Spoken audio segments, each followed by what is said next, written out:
ladies and gentlemen of Nigeria. I bring you felicitations from the President of the Republic of Ghana and Chairman of the Economic Committee of West African States, ECOWAS, His Excellency Nana Addo Dankwa Akufo-Addo. I also extend to you warm and hearty greetings from the entire membership of Ghana's Parliament and the good people of Ghana, who indeed are your kin and kith. Ghana salutes His Excellency Muhammadu Buhari, the President of the Federal Republic of Nigeria, and the admirable people of Nigeria for your participation in the recent ECOWAS summit, which extended the chairmanship of Ghana's President of the community. The bold and decisive position Nigeria took at the summit represents to me a statement of our joint commitment to consolidate our democratic gains across the sub-region. It manifests our joint resolution to fight anti-democratic tendencies, terrorism, and related vices that appear to be on the rise in our sub-region. Permit me to also seize this opportunity to applaud the efforts of His Excellency Goodluck Jonathan in leading the ECOWAS mediation team to find a solution to the political instability in Mali. Above all, my deep respect and appreciation also go to my good brother, friend, and colleague, Right Honorable Olufemi Hakeem Gbajabiamila, for his cutting-edge parliamentary diplomacy and visionary initiative of cementing the already great and cordial historic diplomatic relations between Ghana and Nigeria. I do not have the appropriate words to describe his gracious invitation to host me and for us to continue with efforts to actualize the vision. But apart from just that, also to address the distinguished members of the House of Representatives of Nigeria. This is historic, a momentous feat unparalleled by any speaker of the houses of our two countries in our post-independence democratic history. Right Honorable Speaker, I am extremely grateful. This honor, no doubt, is a practical step towards cementing the bonds between our two great nations, particularly our legislatures. Right Honorable Speaker, kindly also indulge me for a few minutes to introduce members of my delegation to the House. I am accompanied on this trip by my wife, some senior members, and staff of Ghana's Parliament. Let me, first of all, acknowledge my wife, the person who made it possible for me to survive and win 8 consecutive elections from 1992. The person who made sure I had the unwavering support and votes of my constituents and MPs to be in Parliament for 28 years and still counting. Definitely, as I stated earlier on, referring to no other person than my lovely and adorable wife, Miss Alice Adjoa Yunus.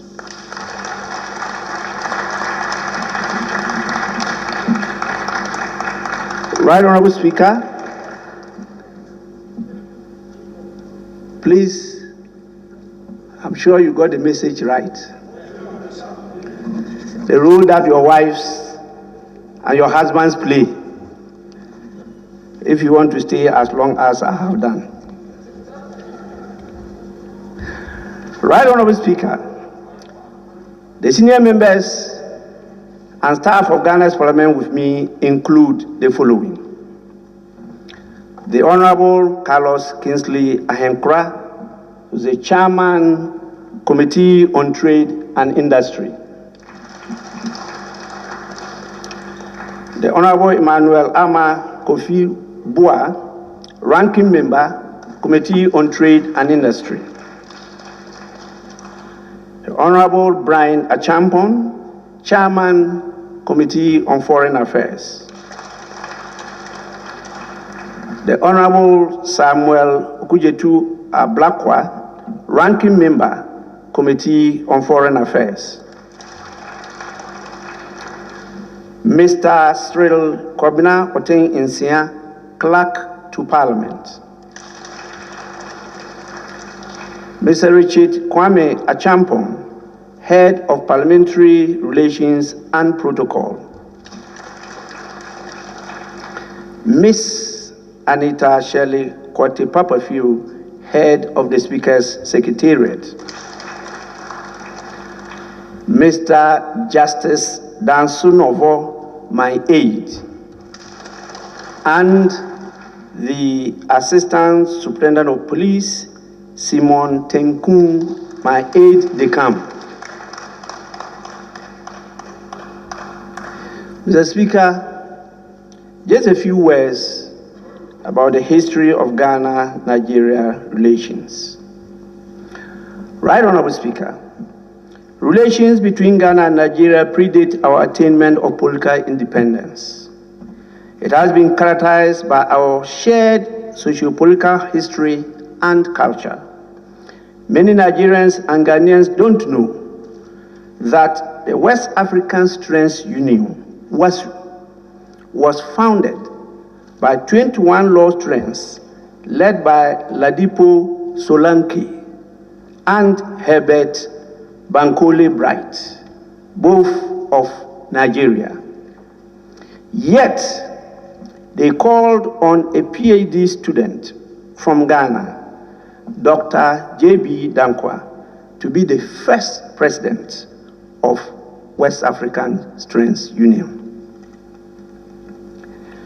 Two champions of print media in the Gold Coast were Nnamdi Azikiwe of Nigeria, who later became Governor General of Nigeria, and Wallace Johnson of Saloni, now called Sierra Leone, who founded the first labor union in Nigeria in 1931.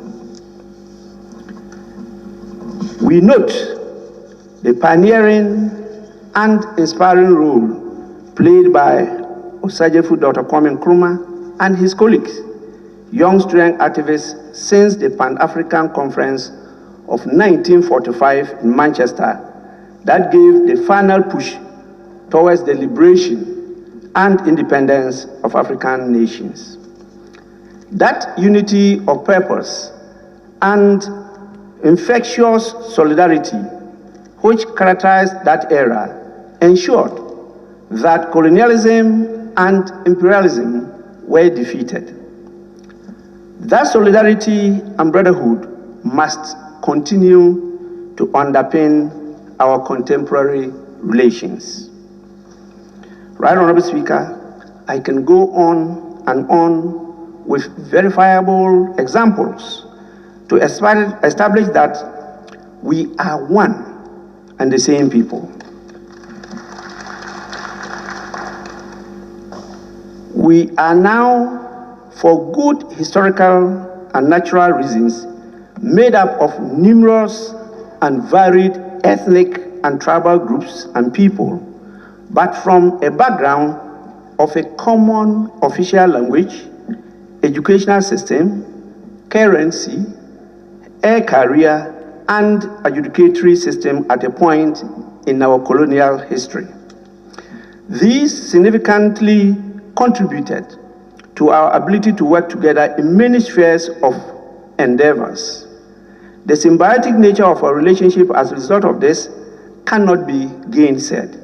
This explains why within the sub-region, even though we do not share geographical boundaries, we share the same ideals. We see ourselves as one people with a common destiny. Indeed, history tells us that a number of ethnic groups in Ghana migrated from Nigeria. I am referring to the Gans in Greater Accra region, along the coast in Ghana, and the Mole, Mamprisi, Dagbani ethnic group in the northern part of Ghana. Their languages and traditions reflect those of the Yorubas and the more than 21 languages spoken in Gombe and Bauchi states. It is therefore not strange why our culture and traditions, with particular reference to our cuisine, dances, values, and aspirations remain identical. A clear evidence of the artificiality of our borders occasioned by the Berlin Conference of 1884-85, which partitioned Africa amongst the imperialists. Right, Honorable Speaker, despite all these commonalities, it is important to mention at this stage that relations between our two countries have not always been smooth. Consistent with the tongue and teeth metaphor, which has it that even though the tongue and teeth play complementary roles in the digestive process, they come into conflict occasionally. Similarly, our relations have had its own challenges even now and then. And those who are well married know that the best time you enjoy your marriage is when from time to time you disagree with your spouse. And definitely that is the only area that the two warring factions will always sleep on the same bed. The events of 1969 went through the Aliens Compliance Order. Ghana expelled a large number of Nigerians. And the 1983 Ghana Must Go, which saw Nigeria deporting about 1 million Ghanaians, are dark days in the history of our two countries. These actions were destructive to the socio-economic and fraternal relations between Ghana and Nigeria and stretched the fabric and strands of bonds beyond measure. It is no wonder that successive leaders of our two countries have since then vowed never to allow those incidents to ever recur. It is on this basis that I commend my brother and colleague, Right Honorable Bajabia Mila, and my predecessor, Right Honorable Professor Aaron Michael Okoye, for their noble efforts in pursuing parliamentary diplomacy towards finding a lasting solution to the trade impasse between some Ghanaian and Nigerian traders in Ghana. This impasse followed the full implementation of the Ghana Investment Promotion Center Act 2013, which occasioned the closure of shops belonging to some foreigners, including some of our brothers and sisters from Nigeria. Right Honorable Speaker, your visit to Ghana in September 2020 demonstrated a significant commitment on your part and the leadership of our two legislatures to strengthen the bonds that exist between us as one people, and with it, the development of our two countries. For that reason, you and your counterpart defied the threat posed by COVID-19 pandemic to reach out to one another at a time when the global community was living in fear of such physical contacts. The conclusions you arrived at, which were encapsulated in the joint communique issued after the visit provided the basis for redefining our relations in terms of our history of cooperation to forge a better future for the citizenry of our two nations.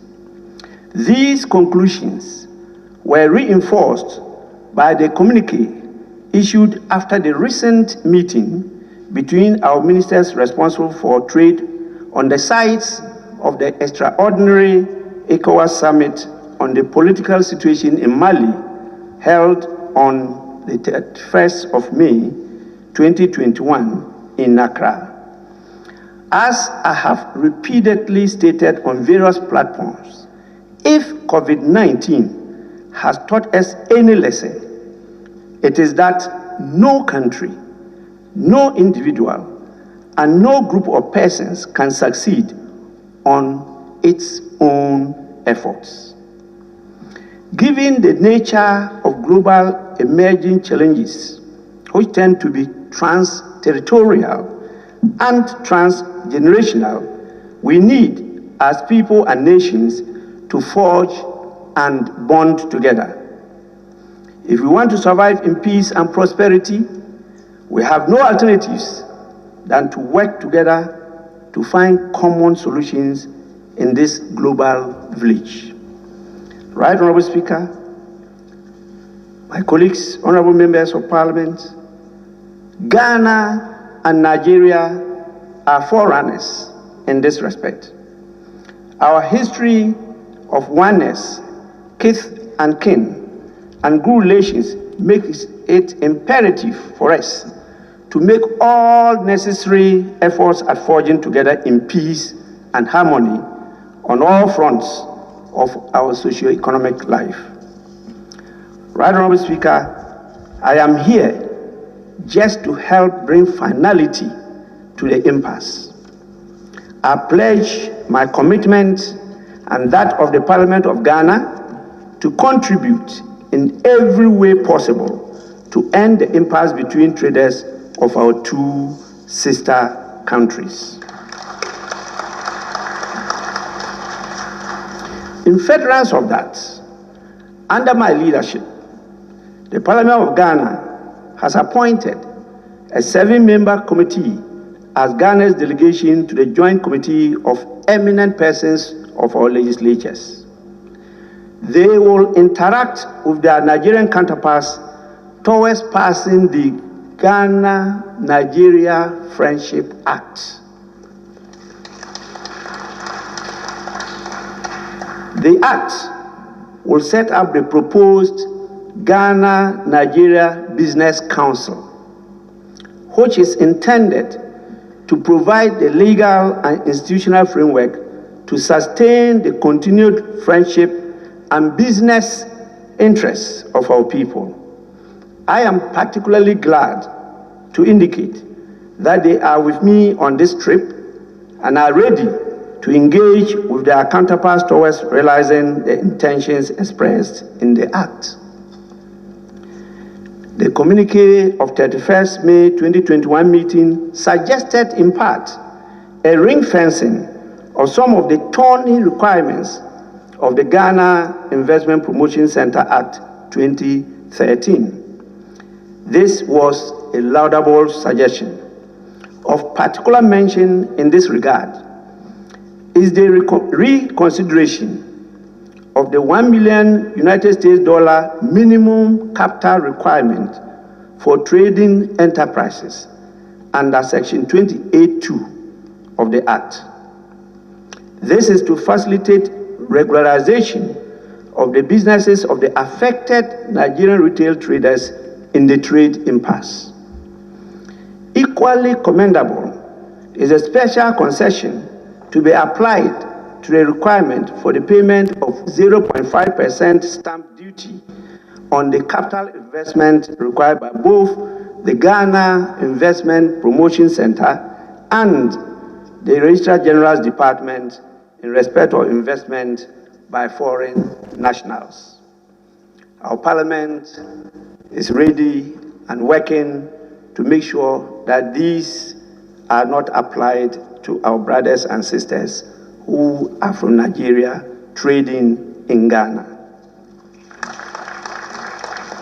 Right Honorable Speaker, it is understandable that the meeting resolved to apply all other aspects of the legal requirements in respect of foreigners' participation in retail trade in Ghana and Nigeria. Recent and emerging security imperatives necessitate that while we seek to deepen cooperation among citizens of our two countries, we must not fail to prevent opportunists from taking undue advantage of loopholes in our systems that might tend to jeopardize the economic fortunes of our respective countries. With this, I want to say a word about the Nigeria's prohibition list. Right Honorable Speaker, we are making progress in resolving the concerns of the Nigerian traders in Ghana. It has been a joint effort between our two countries. That is always the way to go if we are interested in the peace and development of our countries. I am confident that the intervention of our two legislatures in this effort will yield results. Whilst at it, it is said that it must be peace without victory. Only peace between equals can last. To this end, it will be highly appreciated if the government of Nigeria will review the prohibition list banning the importation of goods and commodities into the Nigerian market from countries including Ghana. This request is underscored by the resolution as captured in the communique of 31st May 2021 referred to supra. I have no doubt, Right Honourable Speaker, under your sterling leadership of the House of Representatives of the Federal Republic of Nigeria, an institution of measureless might and majesty, Nigeria can fine-tune the prohibition list to align with contemporary international trade practices. The coming into being of the African Continental Free Trade Area signals that we are open for business and mutual beneficial investment. Indeed, Africa's prosperity depends largely on intra-African trade. Increase in trade volumes is the surest way to deepen regional integration in Africa. The low levels of trade among African countries as compared to trade with other parts of the world constitute one of the defining characteristics of our continued poverty. Data available from the United Nations Economic Commission for Africa indicates that in 2019, Africa's total volume of trade was about 460 billion United States dollars. However, only 69 billion United States dollars of this huge volume of trade was transacted among African nations. What is even more worrying is that most of these imports traded can be produced, and procured in Africa. This unfortunate trend hinders prospects of bringing the needed prosperity to our people. It results in the frailty of our security situation, given that the rising youth unemployment on our continent, which is the world's youngest continent, occasioned by this unpleasant development, provides handy tools to those so minded to perpetrate all kinds of vandalism, hooliganism, and violent extremism. In conclusion, sir, Right Honourable Speaker, let me affirm my readiness to contribute to deepening the parliamentary diplomacy that has been commenced by you and my predecessor to deal with all current and future challenges that our continent may be confronted with. I am particularly excited about the Conference of Speakers and Heads of African Parliaments, COSAP initiative, to pursue the cancellation of the rising debt situation in Africa, occasioned by the impact of the COVID-19 pandemic. I am of the firm conviction that with effective parliamentary diplomacy in support of the executive arms of our government, as well as our development partners, this initiative will see a resounding success. Our history is replete with instances where Ghana and Nigeria have confronted and overcome our challenges.